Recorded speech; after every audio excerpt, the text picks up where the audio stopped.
Vous savez tous que les solutions très acides sont dangereuses. Vous vous souvenez peut-être qu'une solution acide, c'est une solution dont le pH est inférieur à 7, alors que les solutions dont le pH est supérieur à 7 sont dites basiques. C'est important de savoir que les solutions très basiques sont aussi dangereuses que les solutions très acides. Une solution acide, en fait, contient une grande quantité d'ion H3O+, d'ion oxonium, alors qu'une solution basique contient une forte concentration d'ion hydroxyde. Mais comment faire pour produire des solutions acides ou basiques? Pour produire des solutions acides ou basiques, on introduit des espèces qu'on appelle des couples acide-base. C'est une notion qui a été introduite par Brødsted. Prenons deux exemples. Acide éthanoïque, ion éthanoate, ion ammonium, ammoniac. Dans chacun de ces couples, on a l'acide à gauche et la base à droite. Ici, on peut remarquer tout de suite que le mot couple n'est pas forcément bien choisi, car quand on pense couple, on imagine un homme, une femme, et un homme a priori reste un homme, et une femme reste une femme. Alors qu'ici, dans les couples entre guillemets acide-base, une même espèce peut être tantôt acide, tantôt basique, elle peut être dans deux états différents. L'acide, ici CH3COH, peut devenir la base. Pour ça, l'acide va lâcher son H, plus précisément son H+, sinon on n'aurait pas le moins. Et réciproquement, la base peut devenir l'acide. Pour ça, il suffit qu'elle récupère un H+. On peut définir un acide comme étant une espèce capable de céder un H+. On dit céder un proton. En effet, je vous rappelle qu'un atome d'hydrogène est constitué d'un proton et d'un électron. Et si on a un ion H+, ça veut dire que l'atome a perdu son électron, donc c'est un proton tout nu. Donc, un acide peut céder un proton, tandis qu'une base, elle, peut capter un proton. Pour simplifier les écritures, vu qu'on s'intéresse uniquement aux échanges de protons, on va écrire l'acide AH et la base A-.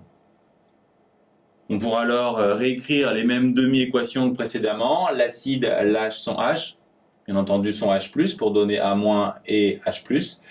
Et réciproquement, la base, si on lui donne un proton H+, va pouvoir redonner l'acide. Et si on veut insister sur le fait que la réaction peut aller dans les deux sens, on peut écrire cette équation. On peut remarquer que quand l'acide est un cation, c'est-à-dire quand il porte une charge positive, on va l'écrire BH+, et la base B.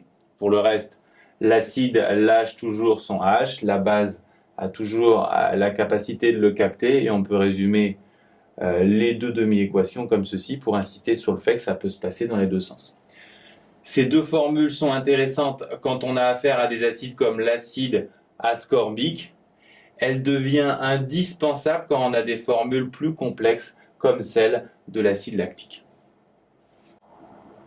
Un acide ne lâche pas spontanément son H+, il faut qu'il rencontre une base qui le lui prenne. C'est pour ça que dans une réaction acide-base, il y a toujours deux couples. L'acide d'un couple va lâcher son H+, qui va être récupéré par la base de l'autre couple. Donc il faut toujours l'acide d'un couple et la base d'un second couple.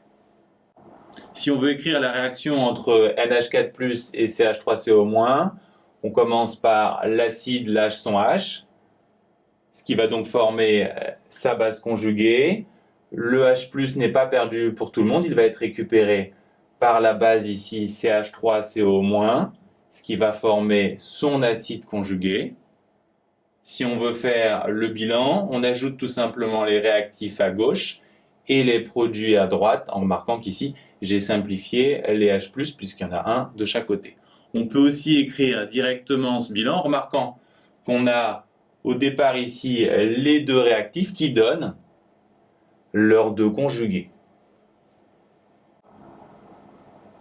Autrement dit, si vous écrivez une réaction acide-base, soit vous passez par les demi-équations, l'acide lâche son H qui est récupéré par la base, et ensuite à gauche vous sommez les réactifs et à droite les produits en n'oubliant pas de simplifier les H+, ou alors vous écrivez directement le bilan puisque les deux réactifs donnent leurs deux conjugués. L'eau a une propriété plutôt rare. Elle a la capacité d'être à la fois acide et base. Dans le couple H3O+, H2O, elle se comporte comme une base. Et dans le couple H2O, OH-, elle se comporte comme un acide. Les espèces qui ont la propriété d'être à la fois acide et base sont appelées espèces ampholites. Donc si on met de l'eau en présence, par exemple, d'acide sulfurique, pour réagir, un acide a besoin d'une base, donc l'eau va se comporter comme une base.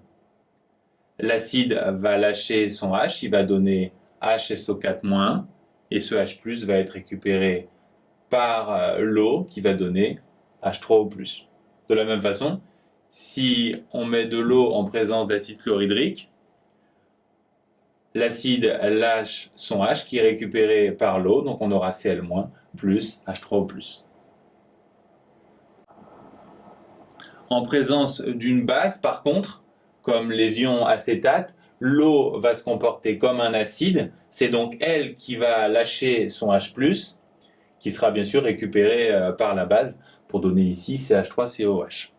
À remarquer, cette équation n'est pas totale, et pour le signifier, on l'indique avec une double flèche. Vous avez peut-être remarqué qu'avec les acides, on avait dans ces deux cas une réaction totale. Mais il existe certains acides, comme l'acide acétique, pour lequel la réaction avec l'eau n'est pas totale. En fait, si la réaction d'un acide est totale avec l'eau, comme ici, on dit qu'on a affaire à un acide fort, alors que si elle n'est pas totale, c'est un acide faible. On verra ça dans d'autres vidéos. Mais pour nos nouvelles réactions ici qui ne sont pas totales, se pose une question cruciale. Puisque la réaction n'est pas totale, comment faire pour savoir quand elle s'arrête? C'est ce qu'on va voir dans la prochaine vidéo.